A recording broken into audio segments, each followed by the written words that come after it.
ನಿಯಮ ಧರ್ಮವನ್ನು ಉಳಿಸುವುದು ಮತ್ತು ಬೆಳೆಸುವುದು. ಇಂತಹ ಪುಣ್ಯಲೋಕದ ಅಧಿಕಾರವನ್ನು ಯಾರಿಗೆ ಕೊಡುವುದು ಎನ್ನುವಂತಹ ಜಿಜ್ಞಾಸೆ ಮೂರು ಮೂರ್ತಿಗಳಿಗೆ ಉಂಟಾಯಿತು. ಯಾರು ಮೊದಲವರು ಯಾವುದನ್ನು ಮಾಡ್ತಾರೋ, ಯಾರು ದೇವರ ಬಗ್ಗೆ ಅಮಿತವಾದಂತಹ ಭಕ್ತಿ ಉಳ್ಳವರು, ಧರ್ಮದ ಬಗ್ಗೆ ಶ್ರದ್ಧೆ ಉಳ್ಳವರು, ಅಂಥವರಿಗೆ ಅಧಿಕಾರವನ್ನು ಕೊಡುವುದು ಅಂತ ತಿಳಿಯ ಕೇಳಿದೆ.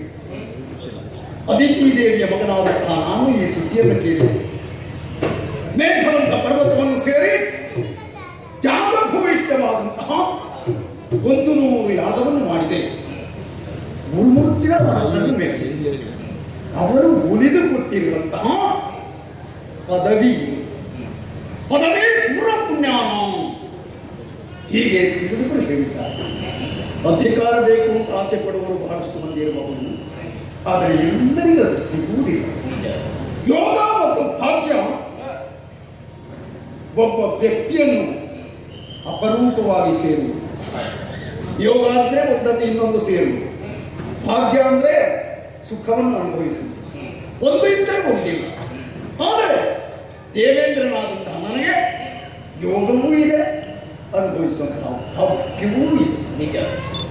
ದೇಹಕ್ಕೆ ತಲೆ ಹೇಗೆ ಪ್ರಧಾನ ಅಂಗವೋ ಹಾಗೆ ಎಲ್ಲ ಲೋಕಗಳಲ್ಲಿಯೂ ಶ್ರೇಷ್ಠವಾದುದು ಸ್ವರ್ಗ. ಸ್ವರ್ಗ ಎನ್ನುವ ಹೆಸರೇ ಹೇಳುವಂತೆ ಇದು ಸಕಲ ಸುಖಗಳ ಆಗರ ಸ್ಥಾನ, ಸಂಪತ್ತಿನ ಆದರ, ಸುಖದ ಸಾಗರ. ಅಯನ ದ್ವಯ, ಉತ್ತರಾಯಣ ಮತ್ತು ದಕ್ಷಿಣಾಯಣ. ಉತ್ತರಾಯಣ ದೇವತೆಗಳಾದಂತಹ ನಮಗೆ ಹಗಲು ಎಂದೋ ನಿತ್ಯಾನಿಗಳನ್ನು ಪೂರೈಸಿ ಸುಧರ್ಮ ಸಭಾ ಪ್ರವೇಶ ಮಾಡಿದೆ. ಗುರುಗಳಾದಂತಹ ಬೃಹಸ್ಪತಿ ಆಚಾರ್ಯರಿಗೆ ವಂದಿಸಿ ಆಶೀರ್ವಾದವನ್ನು ಪಡೆದೆ. ಉರಿಯುತ್ತಿರುವಂತಹ ಅಗ್ನಿಕುಂಡಕ್ಕೆ ಪ್ರದಕ್ಷಿಣೆಯನ್ನು ಮಾಡಿದೆ. ಪತಿಗಳಾದಂತಹ ನೀವು ಆಸನದಲ್ಲಿ ಬಂದು ಕುಳಿತುಕೊಂಡಿದ್ದೀರಿ. ಸುರರು, ಕಿನ್ನರರು, ಕಿಂಪುರುಷರು, ಗರುಡರು, ಉರಗರು, ಸಿದ್ಧರು, ಸಾಧ್ಯರು 33 ಕೋಟಿ ದೇವತೆಗಳಿಂದ ಪರಿವೇಷಿತವಾದಂತಹ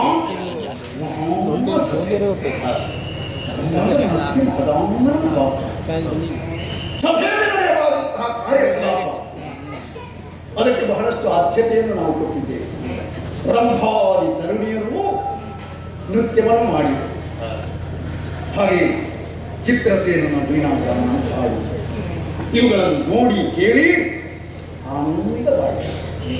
ಹಾಗೆಂತ ನಾವು ಬರೀ ಸುಖವನ್ನು ಅನುಭವಿಸುವುದಕ್ಕೆ ಇರುವುದಲ್ಲ, ಸಕಲ ಲೋಕದ ಹಿತ ನಮ್ಮ ಬದುಕಿನ ಗುರಿ ಆದ ಕಾರಣ ಓ ಸುಮನಸರೇ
ಹೂವಿನಂತಹ ಮನಸ್ಸಿನವರು.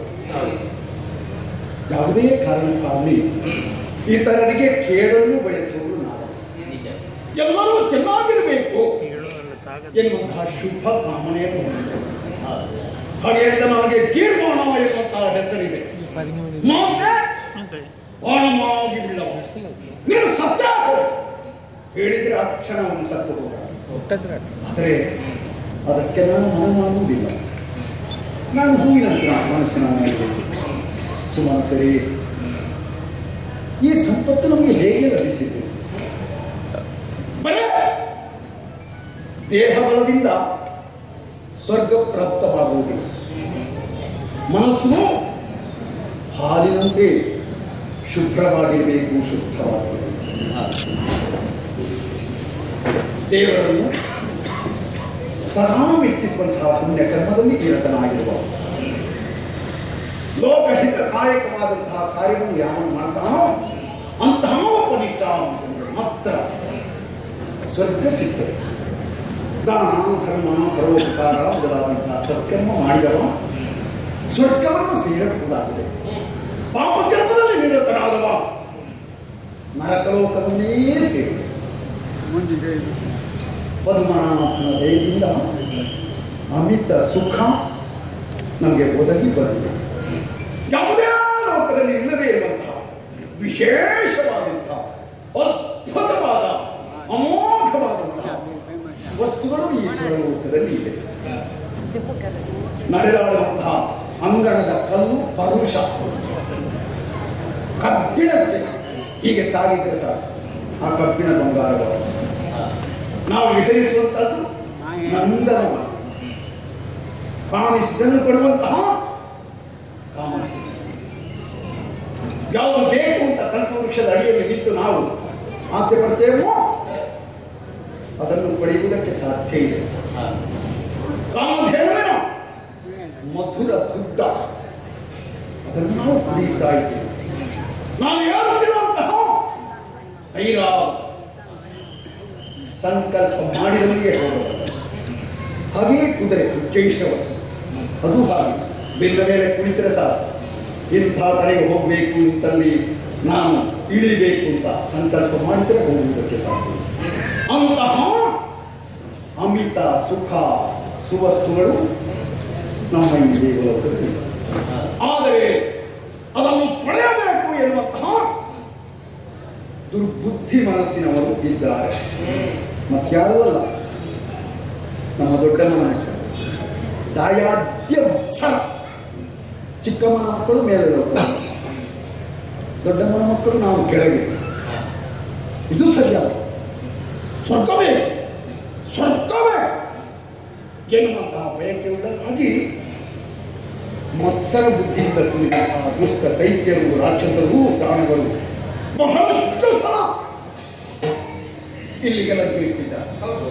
ಹಾಗೆಂತ ಯಾರು ಬದುಕಿ ಉಳಿದದ್ದಿಲ್ಲ. ಉರಿತಿರುವಂತಹ ದೀಪಕ್ಕೆ ಪ್ರಕಾಶ ಹೆಚ್ಚು. ಹಾಗೆ ಹೆಚ್ಚು ಆಸೆ ಹೊತ್ತವ ಹೆಚ್ಚು ಕಾಲ ಬದುಕೂ ಇಲ್ಲ, ಅವ ಸಾಯ್ತಾನೆ. ಈ ಮೊದಲು ಬಂದವರು ಮಾಡಿದವರಿಲ್ಲ, ಹಾಗಿಂತ ಇನ್ನು ಮುಂದೆ ಬರಲಿಕ್ಕಿಲ್ಲ ಅಂತ ಹೇಳುವುದಕ್ಕೆ ಸಾಧ್ಯ ಇಲ್ಲ. ತಿರುಪತಿಗಳೇ, ಆದ ಕಾರಣ ನಿಮ್ಮಲ್ಲೊಂದು ಕೇಳ್ತೀವಿ, ದುಷ್ಟ ರಾಕ್ಷಸರು ಸ್ವರ್ಗಕ್ಕೆ ಅಭಿಯೋಗ ನಡೆಸಿದ್ರೆ ನೀವೇನು ಮಾಡ್ತೀವಿ?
ಹೋಗಿದ್ದಾರೆ, ಮರಿದವರು ತುಂಬಾ ಮಂದಿ ಇದ್ದಾರೆ. ಆದ್ರೆ ದೀಪಕ್ಕೆ ಮುತ್ತಿರುವಂತಹ ಪತಂಗದ ರೀತಿಯಲ್ಲಿ ಬಂದಿದ್ದಾರೆ. ಅಷ್ಟು ಮಾತ್ರವೇ ಅಲ್ಲ, ಅಂತವರ ಧ್ವನಿಯನ್ನು ಅಡಗಿಸಬೇಕು. ಹಾಗಾಗಿ ನಿಂತು ಬರುವಂತ ಅಗತ್ಯವಿಲ್ಲ. ಗೋವಿನ ಪಾತ್ರದಷ್ಟು ನೀರನ್ನು ದಾಟುವುದಕ್ಕೆ ನಾವೇ ಅಗತ್ಯವಿಲ್ಲ. ನನಗೊಂದು ಅಪ್ಪಣೆಯನ್ನು ಕೊಡಿ. ದೇವರ ಸೇವೆ ಆಯಿತು, ನಿಮ್ಮ ಮುಖ ನೋಡಿದ್ದೇನೆ, ಇನ್ನೂ ಕೆಲವು ನನ್ನ ಮುಖದಲ್ಲಿ.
ಈ ಹಿಂದೆ ಅದೆಷ್ಟೋ ದಾನವರು ಈ ಸ್ವರ್ಗಲೋಕಕ್ಕೆ ಬಂದವರಿದ್ದಾರೆ.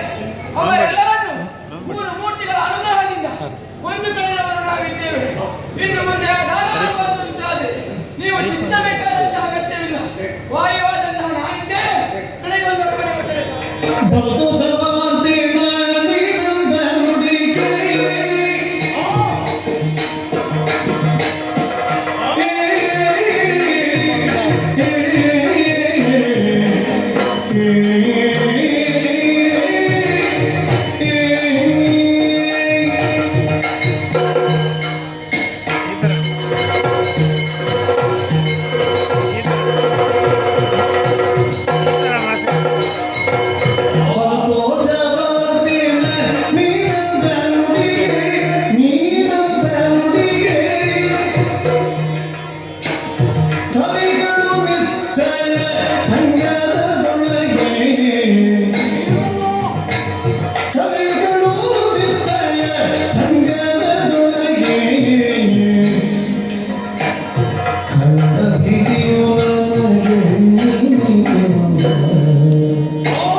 ನಿಮ್ಮ ಮಾತು ಕೇಳಿ ನನಗೆ ಪರಮಾನಂದವಾಗಿ. ನೀವು ಕಲಿಗಳು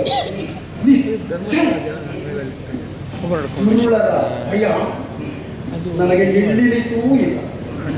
ಅವನು ನಾವು ಪೂರ್ವ ಸಿದ್ಧತೆಯಿಂದ ಇರಬೇಕು. ಮನೆಗೆ ಬೆಂಕಿ ಬಿದ್ದ ಮೇಲೆ ಬಾವಿ ತೋಡುವುದಕ್ಕೆ ಆರಂಭ ಮಾಡುವುದಲ್ಲ. ಬಾವಿ ಇದ್ದರೆ ಯಾವುದಾದ್ರೂ ಸಂದರ್ಭದಲ್ಲಿ ಮನೆಗೆ ಬೆಂಕಿ ಬಿದ್ದರೆ ಆ ಕ್ಷಣ ನೀರನ್ನು ಎತ್ತಿ ನೀರನ್ನು ಚೆಲ್ಲಿ ಉರಿಯುತ್ತಿರುವಂತಹ ಬೆಂಕಿಯನ್ನು ಆರಿಸಿ ಮನೆಯನ್ನು ಉಳಿಸಿಕೊಳ್ಳುವುದಲ್ಲ. ದೇವತೆಗಳಂತಹ ನಾವು ಅವಸರದ ಸಿದ್ಧತೆಯಿಂದ ಯುದ್ಧಕ್ಕೆ ಮುಂದೆ ಹೋದೆವು ಆದರೆ ಅಲ್ಲಿ ನಮಗೆ ಸೋಲು ಸಂಭವಿಸಲು ಆದ ಕಾರಣ ಯಾರೇ ಆಗಲಿ ಮುಂಜಾಗ್ರತೆಯನ್ನು ವಹಿಸಬೇಕು. ಅದರ ಜೊತೆಯಲ್ಲಿ ನಮ್ಮಲ್ಲಿ ಪರಸ್ಪರ ವೈರ ಭಾವ ಇರಬಹುದು. ಜೊತೆಯಲ್ಲಿ ಒಮ್ಮತದಿಂದ ಒಗ್ಗಟ್ಟಿನಿಂದ ಇರಬೇಕು. ಒಗ್ಗಟ್ಟಿನಲ್ಲಿ ಒಡಕು ಉಂಟಾಯಿತು ಅಲ್ಲಿ ಏನಾದರೂ ಕೇಳು ಸಂಭವಿಸ್ತಾರೆ. ಆದ ಕಾರಣ ದೇವತೆಗಳಾದಂತಹ ನೀವೆಲ್ಲ ಕಲಿಗಳು ಎನ್ನುವುದು ನಾನು ಮನಗಂಡಂತಾಯಿತು. ಭೀತಿ ಪಡುವ ಅಗತ್ಯ ಇಲ್ಲ.